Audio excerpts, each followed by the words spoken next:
Міне. Папам қашан келеді? Папам қашан алып кетеді бізді? Папам мен Назерке апай киім алатын дүкендерді аралауға кеттім. Мен де сол жаққа барғым келеді. Сара, міне қара. Дайын болып қалды, міне. Қара. Я шынымен де құсқа ұқсап қалды. Қара, міне. Міне қарашы, мына қанаттары.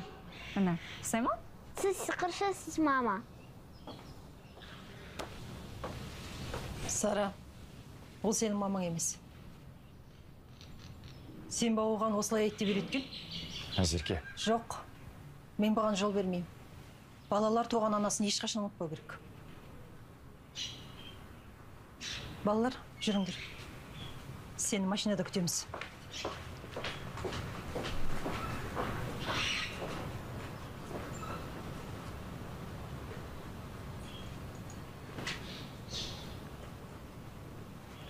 Ақмарал оның сөзіне мән берме. Одан да біз неге жүр? Мирасты да ала кетейік. Балаларға көп тәтті алдым. Сондықтан үйде кішігірім отырыс жасасақ қалай қарайсың? Ыңғайсыз сияқты сен жүріп. Бармай қойған дұрыс шығар. Ақмарал олай демеші, несі ыңғайсыз? Есесіне балалар бірі-бірімен ойнап, жақсы араласып кетеді. Ол керемет емес пе? Я бараш. Әне? Жарайды онда. Барайын я.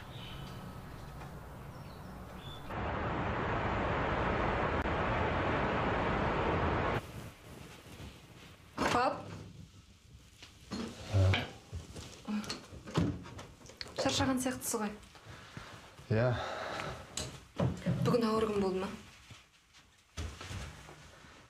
Ажарда тұтқын қалдық. Қалай сонда? Оны тергеп үлгердіңіздер ме? Не дейді? Ештеңе деген жоқ. Мойындамады. Бірақ мұндай іске Ажардың қатысы бар екеніне мен де сенгім келмейді. Өзі бір тәртіпті тәрбиелі қыз. Онда не үшін қамауға алдыңыздар оны? Пап, Ажар ондай іске бармайды. Бірақ барлық дәлелдер айғақтар Ажарға қарсы тұр. Тыныс алу аппаратынан да Ажардың саусақ іздері табылды. Мүмкін оған жала жапқан шығар. Айғақтардың барлығын қайттан қарап шығу керек, пап. Мен сізге көмектессем бола ма? Бір шетінен сабағыма да көмек болады. Генетика мамандығын оқып жүрген адамға айғақ туралы мағлұмат қаншалықты қажет болды? Әлде сен екінші мамандық таңдап қойдың ба? Иә. Бірінші мамандығым генетикаға байланысты болса, екіншісі сот сараптамасына байланысты болмақ. Қызым, бұл сен айналысатын жұмыс емес. Бұл полицияның ісі. Оның үстіне бұл қыз бала үшін өте ауыр жұмыс. Пап, менің қалауым осы. Болашақта осы іспен айналысқым келеді. Оның үстіне өзіңіз де әділдік үшін әрқашанда соңына дейін күресу керек деп үйреттіңіз ғой. Сонда да қызым араласпашы. Сот Ажарды кінәлі деп табуы мүмкін. Оның да өзін ақтап алатын дәлелдері де айғақтары да болмай тұр. Пап, Ажар менің құрбым. Мен ол үшін барлығын істеуге дайынмын. Сіз де менің орнымда болсаңыз, досыңыз үшін солай істер едіңіз ғой. Оған менің күмәнім жоқ.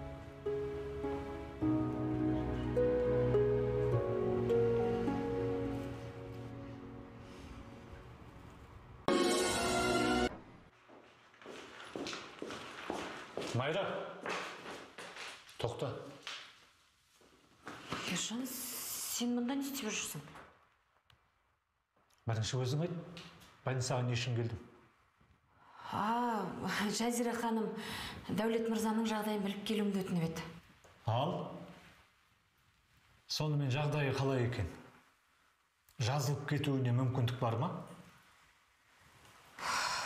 Оларға бар шындықты қалай айтсам екен? Әлде айтпасам екен? Не істерімді білмей тұрғанымды қарашы.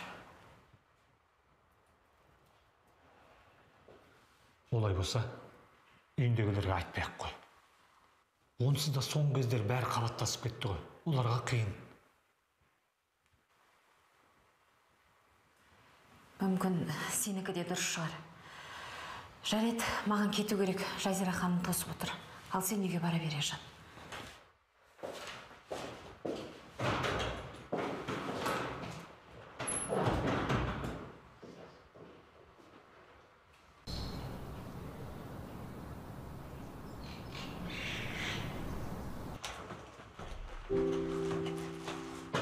Жазира ханым, тамақ жеп алыңызшы. Сізге күш жинау керек қой.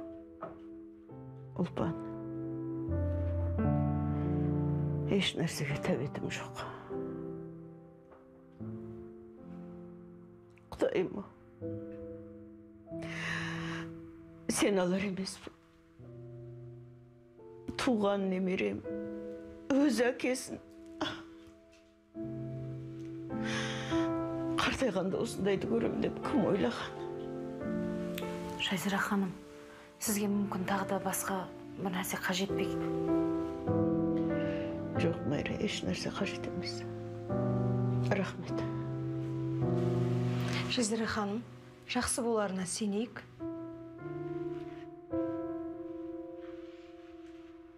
Мам, жағдайыңыз қалай?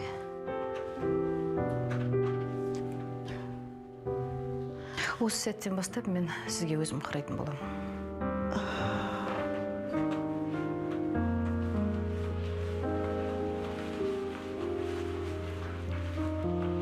Дәулетім аман есен көре алмай. Менің жағдайым жақсы болады деп айта алмайым.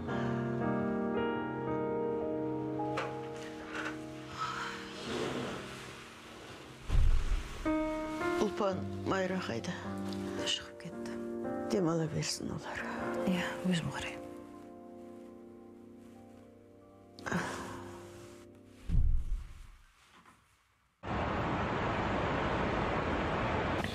Жігіттер, маған сендердің көмектерің керек.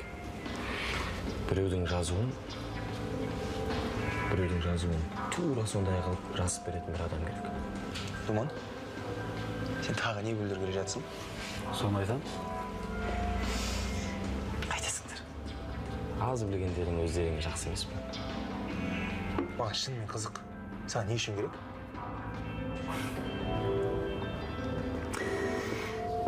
Қоймадыңдар ғой.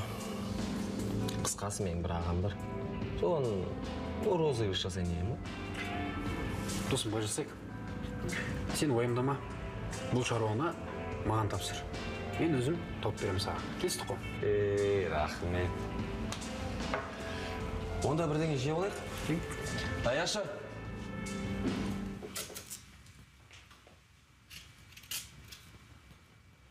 Майра, не істеп отырсың?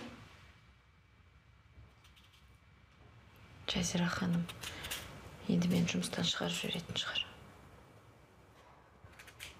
Оны қайдан шығардың? Ажар екеуміз туыспыз ғой. Ол кісі маған қараған сайын Ажарды есіне түсіретін сияқты. Қайдағын айтпашы.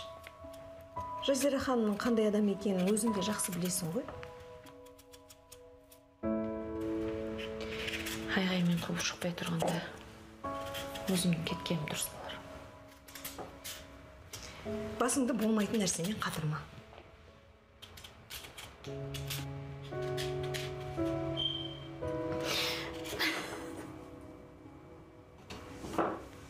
Не болды, Майра? Жазира ханым сені жақсы көреді. Жұмыстан шығармайды. Уайымдамашы.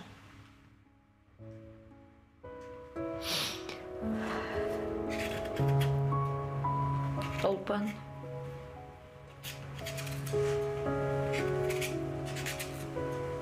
Мен жазылмайтын дертке шалдықтым. Не?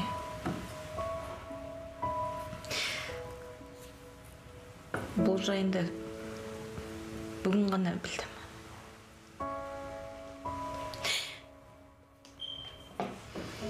Тек сен ешкімге айтып қоймашы, өтінемін. Енді не істесем болады ма?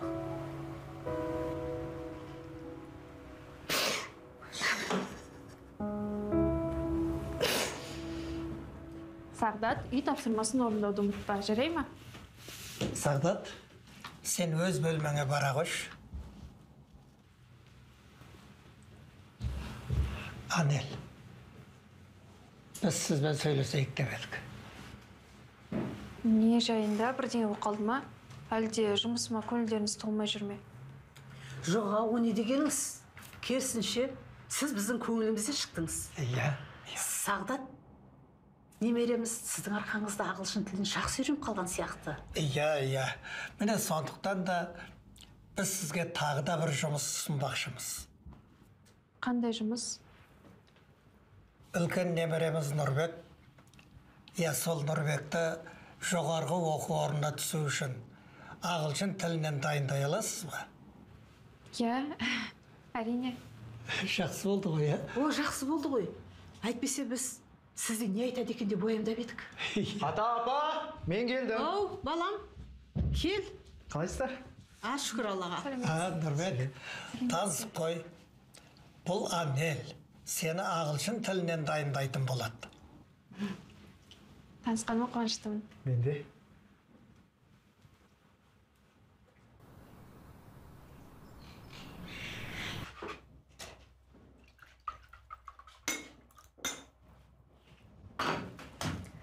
Гаухар, еш нәрсе ішкім келмейді. Мам, қолымды қайтармаңызшы. Рахмет, ішпеймін.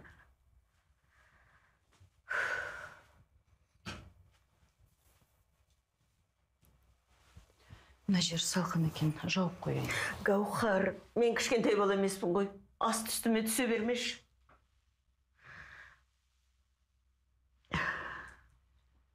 Сізге қазір оңай емес екен білемін.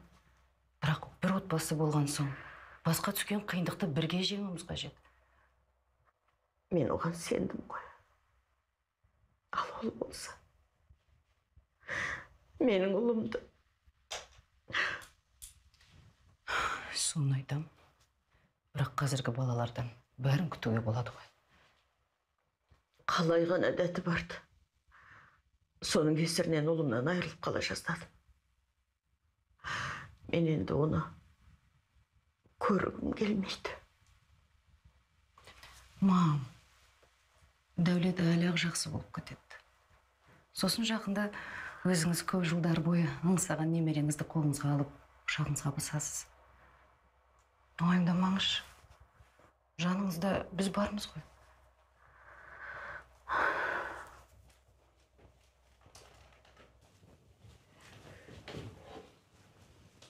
Ақмарал! Не істедің сен? Кешірім сұраймын. Сен нең бар мына ыдыстарды қозғап? Кешірім сұраймын. Бірдеңе салайын деп едім. Бұл деген Бекжан мен Сараның мамасының ыдыстары ғой. Тып-тыныш жап-жақсы тұрған ыдысты нең бар сенің қозғап, а? Мен білген жоқпын, мен... Сен өз орныңды біл. Түсіндің бе? Көрінген жерге мұрның тығай бермей. Өкінесің.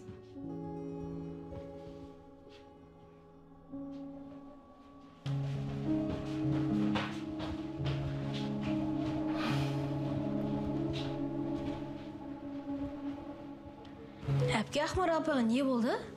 Міне, сендердің мамаларының ыдысын сындырып тастады. Мүмкін байқамай қалған шығар? Қандай аңқаусың, Бекжан. Ақмарал сендерге өте мейірімді, жақсы көрінгісі келгенмен, оның өзінің бір жоспарлары бар. Папаларыңа тиіп алып, Сарай екеуіңді балалар үйіне өткізбекші. Жоқ, Ақмар апай ондай кісі емес. Сен маған сенбей тұрсың ба? Сонда мен осының бәрін ойдан шығарып тұрмын ба, Бекжан? Әй, ертегілерден өгей шешенің қандай болатынын оқымап па едің? Әлде есіңе салайын ба? Көрде тұр. Міне, осы ыдысты сындырғандай, сендердің де өмірлеріңді құртып жібереді. Ақмарал өте нашар адам, жаман адам. Жоқ, бұл менің үйім. Мен оған жол бермеймін, олай істей алмайды. Молодец, жарайсың. Жол берме.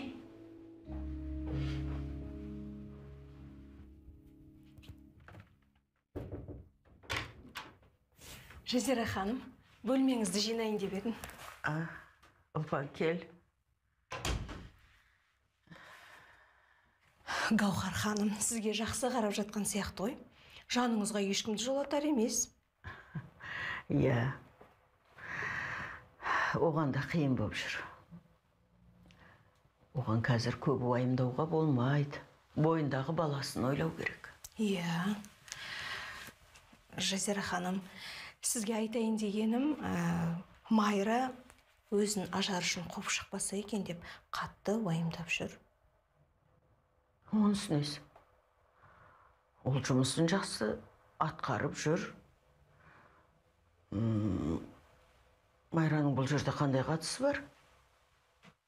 Мен неге оны жұмыстан шығаруым керек? Мен де оған солай деп айттым.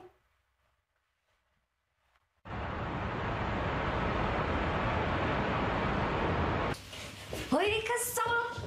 Қаш! Кәссалам! Сара, байқашы. Құлап қалма, Сара.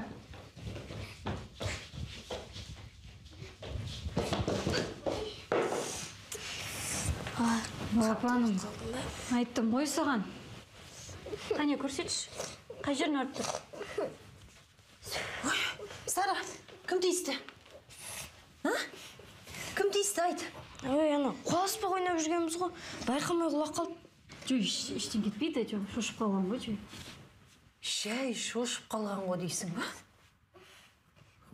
Қандай тас жүрек адамсың сен? Санжар қалай балаларын саған сеніп тапсырып жүр? Одан няня жалдамай ма? Олардың жауапкершілігі мол саған қарағанда. Ол не дегеніңіз? Бала болған соң ойнайды, жүгіреді, құлау да мүмкін, бұл қалыпты нәрсе ғой. Бекжан? Әне, естің бе не айтып тұрғанын?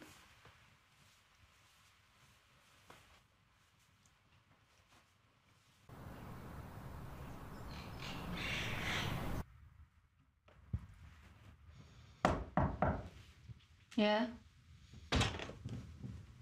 Бола ма? Әрине. Бірдеңе айтуға келдіңіз бе? Иә, қызым, сенмен сөйлесейін деп едім.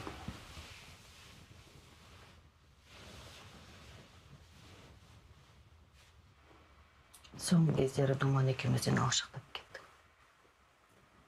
Осы нәрсе мені қынжылтады. Мені де. Ұрыспайықшы.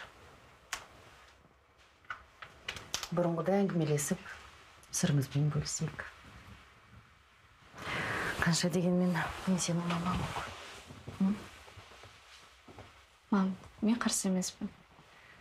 Бірақ алдымен Думанды жақтағаныңызды қойыңызшы. Онымен бір үйде тұрудың өзі қауіпті. Қызым, ағаң туралы неге олай дейсің? Алқан ұрлап, маған жаба салған ұмытып қалдыңыз ба? Думан барып тұрған алаяқ. Дария, оның олай істеуге себебі болды. Кешірші оны. Қазір жағдайымыз онсыз да мәз емес. Үшеумізді үйден қуып шығуы мүмкін. Түсінші. Думанды жақтағанша далада қалғаным артық. Иә. Сен шынымен де қатты өзгеріпсің.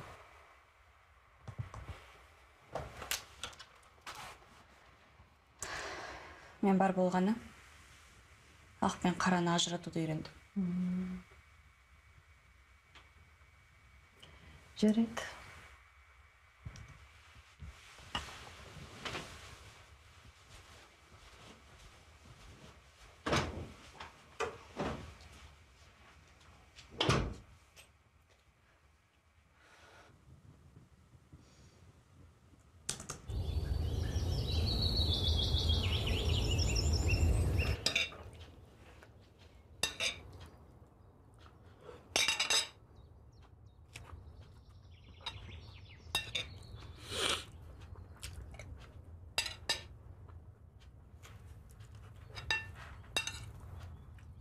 Асықпай жесеші. Біреу артыңнан қуалап келе жатқан жоқ қой. Үйдің тамағын қалай сағынғанын білсеңіз ғой. Иә, әйелің қасында жоқ екені бірден байқалады.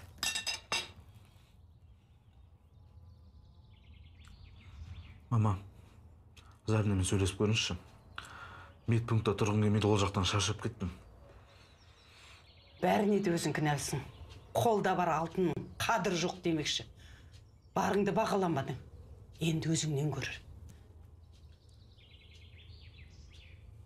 Иә, мен кінәлімін. Қателестім, мен өзгердім. Заринадан кешірім сұрадым. Оған басқа не керек, айтыңызшы, ол үшін не істей алам? Кейінгі кездері Зарина да қатты өзгеріп кетті. Иә, әлгі оңбаған әсеттің кесірінен бәрі. Мама, өтінем, Заринамен тағы да бір сөйлесіп көріңізші.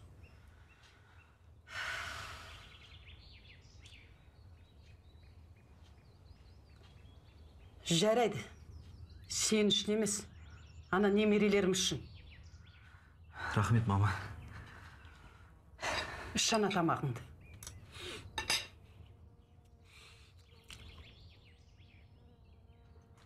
Біздің папаларымыз жақын дос. Сондықтан екеуміз де жақсы араласуымыз керек деп ойлаймын. Сен қалай ойлайсың, Дария? Диана, созбақтама не үшін келгенді айтшы? Айтып тұрмын ғой. Қазір сендердің отбасыларың қиын жағдайда. Сол үшін саған қолдау көрсетуге келдім. Тоқташы. Сен мені шынымен де ақымақ санайсың ба? Жоқ. Неге? Шынымды айтшы. Менімен араласып Ажардың қал жағдайын білгің келді ғой. Иә, оған көмектескім келеді. Онда болсын бекер. Мен де Ажарды құтқарғым келеді. Оның мұндай іске бармағанына мен сенем. Екеуміз біріксек, оның кінәсіз екенін дәлелдей аламыз деп ойлаймын.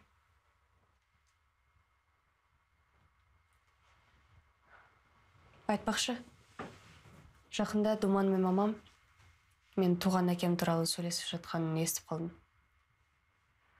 Екеуі бірдеңе жасырып жүр. Қысқасы, мен тағы бақылап көрем. Мүмкін больницада шын мәнінде не болғанын біліп қалармын. Жақсы.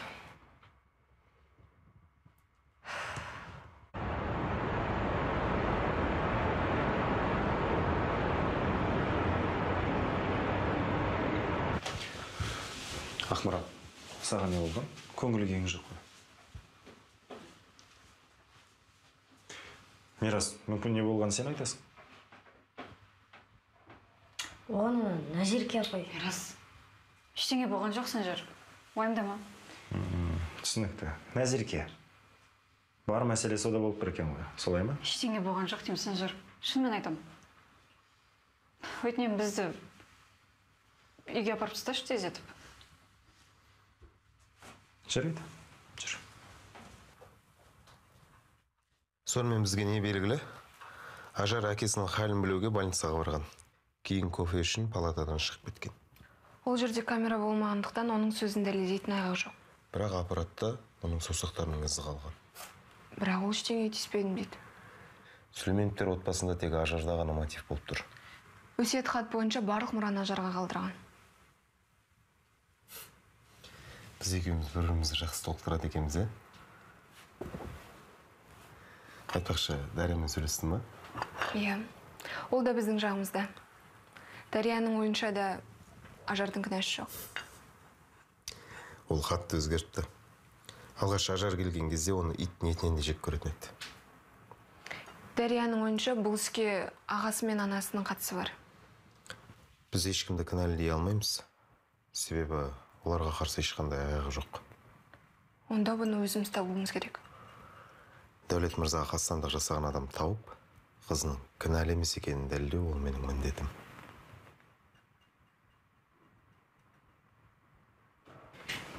Содан кейін келіп, полиция Ажарды алып кетіпті. Бұл жайында сіздерге айтпай-ақ қояйын деп едім. Ержан, бірақ Ажар сенің қарындасың ғой. Бұл қалай болған, а? Апырмай, Ажарым-ай, құлыным-ай. ажарды енді ол үйдегілер кінәлі деп ойламайтын шығар. Қайта оны қылмыскер әрі сатқын деп отыр. Ажар ондай емес. Демек олар ажарды босатып алу үшін ештеңе де істемейді. Қайта барлық айғақтар ажарды кінәлі дегенге әкеліп тіреп отыр. Оған оп-оңай сене салды. Ұрмай, енді қайттық. Болды, Дарын, уайымдама. Біз ажарды міндетті түрде ол жерден шығарып аламыз. Енді ажарға не болады? Уайымдама, бәрі жақсы болады. Жылама, болды.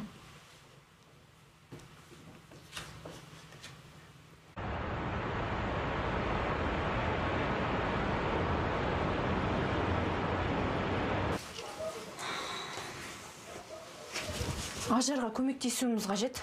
Бұлай қарап отырғанымыз жарамыз. Біз не істей аламыз? Біздің сөзімізге құлақ асайын деп тұрған ешкім жоқ. Мен білетін сияқтын. Ильясқа хабарласайық. Ол міндетті түрде бір амалын табады.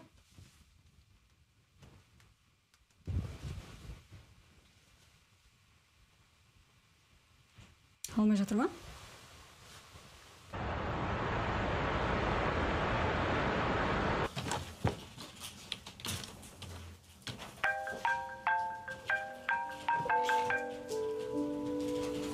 Алло? Иә?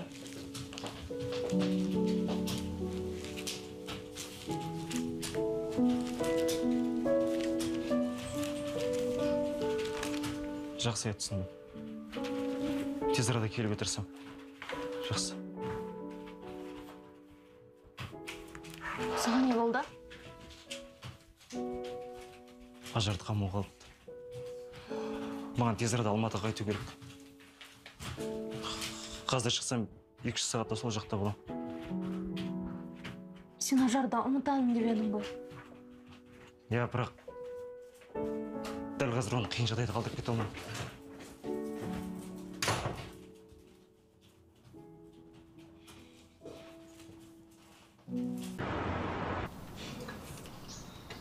Дарынға не істейтінді білмей тұрғанын қараш. Оған қарап жүрегім ауырып кетті. Түнімен жылап шықты. Ержан, не істесек екен, а? Менің ойымша, Дарынды ауылға жібергеніміз дұрыс сияқты. Шынында да ол жақта досым бар ғой. Мен оған хабарласып қояйын. Дарынды орталықтан күтіп алсын. Ал автобустың жүргізушісімен сөйлесіп қоям. Иә. Досым ағаға ажарды қамауға алғанын айту керек. Ол білмейтін шығар. Иә, қазір апаң айт. Алло, досым? Уағалейкумассалам. Амансыңдар ма? Досым былай ғой.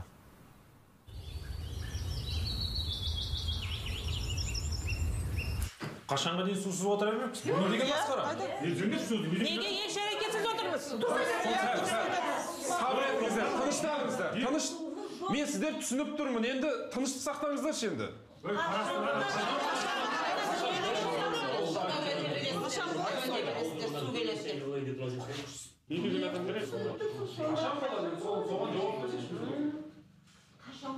Ауыл әкімшілігі сіздердің мәселелеріңізді қарастырып жатыр. Жақын күндері сестернамен ауылымызға су әкеп қояды. Таныш, айтып тұрмыз ғой енді, еш уайымдамаңыздар, су бәрімізге жетеді. Қашанғында уайымсыз ішіп отыра береміз бізде? Зардап шеккен қойыптен. Беретін болса берсін суын. Айтқандарыңызға қанша жыл болды уже қашаманға? Жақында өзім айтам.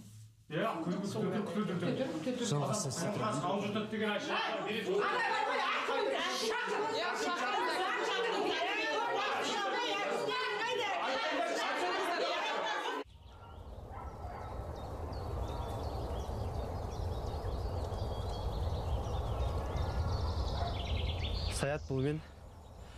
Не деп айтсам екен? Барлығын бақылап қарап шықтым.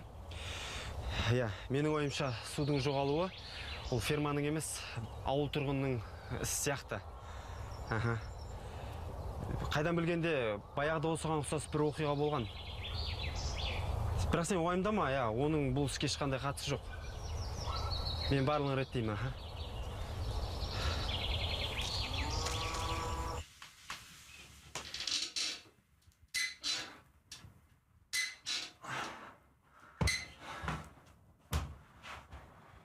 сен алар емеспін, Ажар мұндай жағдайға қалай тап болды?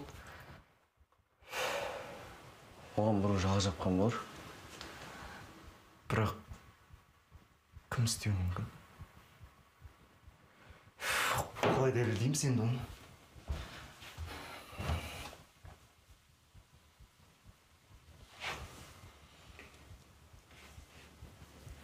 Серік, есіңде ме? Ажарды ұрлап кеткеніңізде Айдар мен Дария бізге көмектесіп еді ғой. Қазір де солардан көмек сұрасақ қайтеді.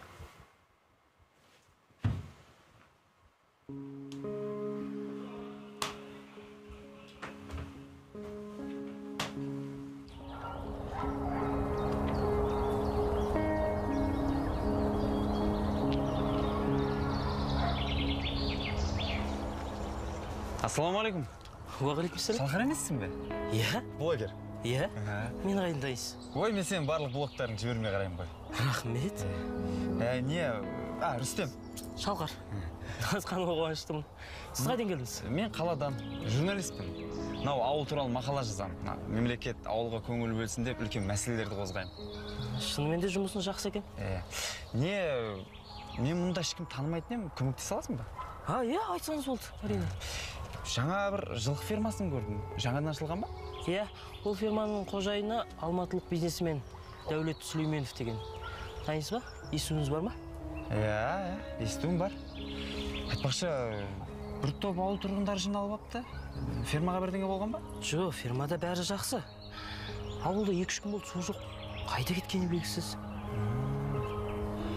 Рахмет, Шалқар. Аха, жақсы. Жақсы. Сау боласыңыз.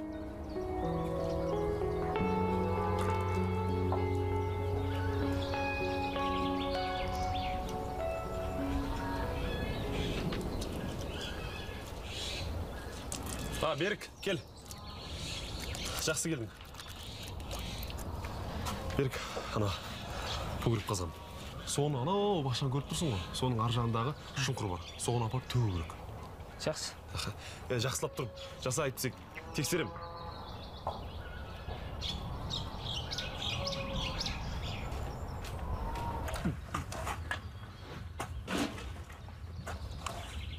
Қайырлы күн. Нұрсұлтаннан келген журналистпін. Аз ғана уақыттарыңыз бөле аласыздар ма? Не сұрайын деп едіңіз? Сіздердің ауылдарыңыздағы су мәселесі жайында сұрайын деп едім. Біз жайыл жаңа уақыттарға тарап кеткен ба?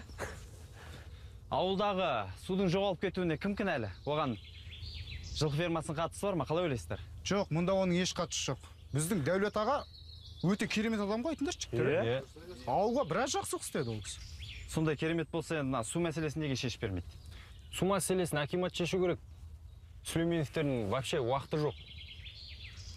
Түсінікті. Ауыл тұрғындары өте ақ көңіл екен. Біздің ауылда негізі бір іштар адам бар.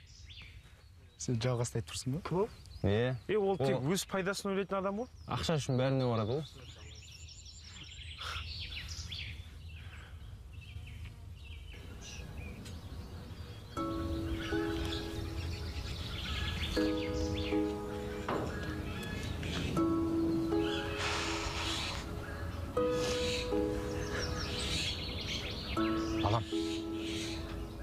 Саған не болды? Анашымда ажарды жоқ.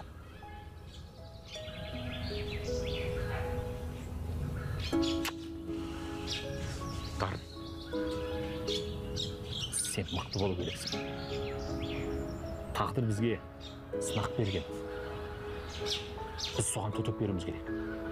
Ал сен кім не десе де, олардың сөздеріне мән берме.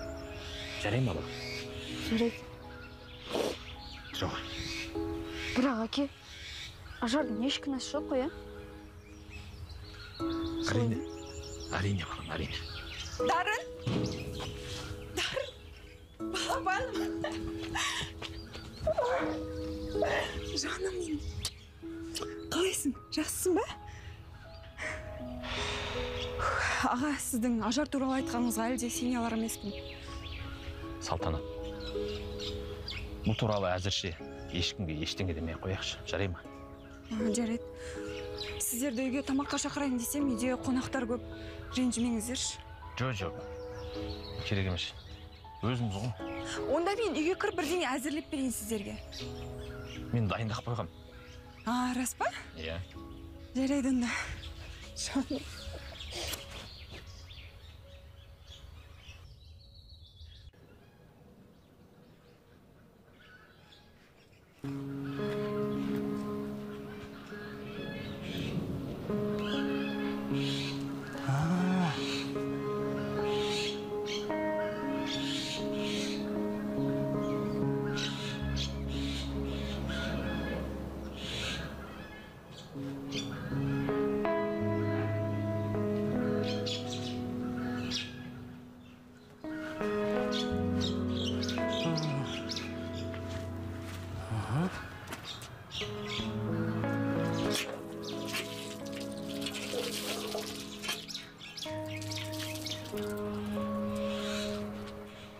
Түк түсінсем бұйырмас.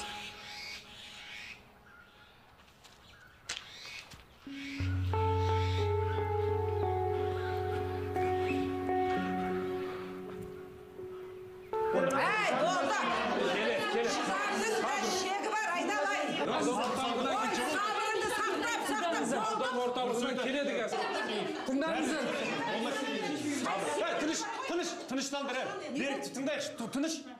Ана жалғастың үйден келе жатырмын. Иә? Оның үйінде су бар екен. Қалай болды? Қалай оның үйінде су болады? Жоқ, рас айтам, өз көзіммен көрдім. Менің ойымша бар ғой? Иә. Ол ауылдың жарты суын өзіне бұрып алған сияқты. Ой, тұрмай, ол қалай бұрып алды? Бұрғанда бұрған болып тұр ғой енді. Барып көрейікші, жалғастың үй жағына жүріңдер. Тоқтаңыздар. Тоқтай тұрсаңыздаршы. Жалғасты білесіздер ғой, оған біздің жай сөзіміздің өтпейтінін. Заң алдында жауап берсін. Әкім де келді. Қайырлы күн ауылдастар. Ауылымыздағы жағдайды естіп, орталықтан Нұрғазы Жәнібекұлы келді. Амансыздар ма? Жағдайларыңызды түсініп тұрмын. Сондықтан да ауылдарыңыздағы су мәселесін тез арада шешіп беремін деп уәде беремін. Енді алаңдамай жұмысқа бара беріңіздер енді. Рахмет. Берік, жарайсың, сен болмағанда бар ғой, мұнан білмей қалар еді. Жүріңдер барайық. Осы батырлығың үшін менің дүкеніне қалағаныңды ал. Шулап су жоқ.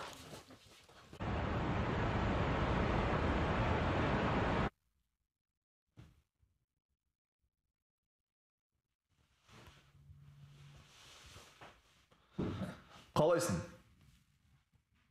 Қандай жаңалықтар бар? Жібердің ба? Қазір көрейін.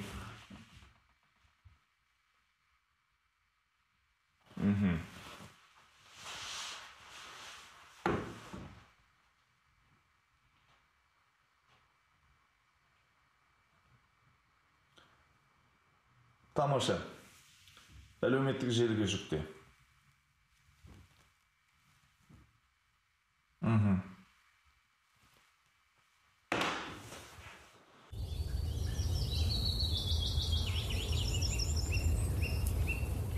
Бірде әпенді тау кезіп, асу асып келе жатса, алыстан алып аюды көзі шалады. Көп ойланбастан орманға қашып, биік алмұрттың ағашының басына шығып алады. Аю қорбаңдап, әлгі ағашқа келіп ескеледі де, бұтақты баспалап, жоғары өрмелей бастады. Балапандарым сол. Жүректерім қалайсыңдар? Жақсы. Апаларың тілін алып жүрсіңдер ма? Иә. Қызым, жүгіре бермей үйге кіріп ыстықтай тамақ ішіп алсайшы. Ой, мама, уақытым жоқ. Тамақ ішуге де уақыт болмай кетті ғой. Сенімен сөйлесейін деген едім. Балалар, барыңдар, тезірек, ойнаңдар. Бар, ойнайық. Сөйлесек? Кет отыра ғой. Қалайсыздар?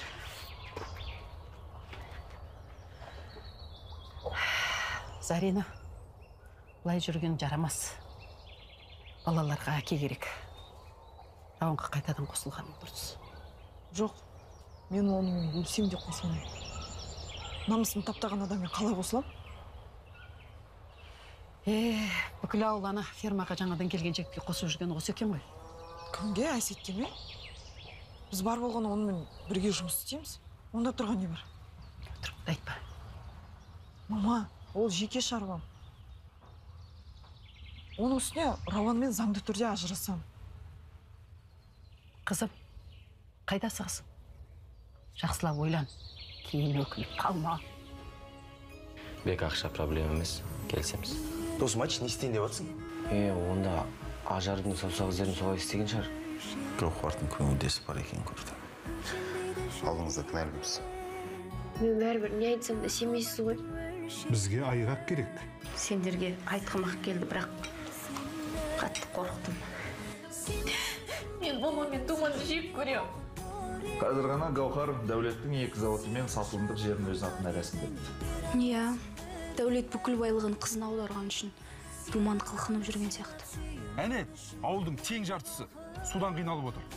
Соның бәріне сен кінәлісің. Кімдер бұл? Енді ақшада заводта жоқ.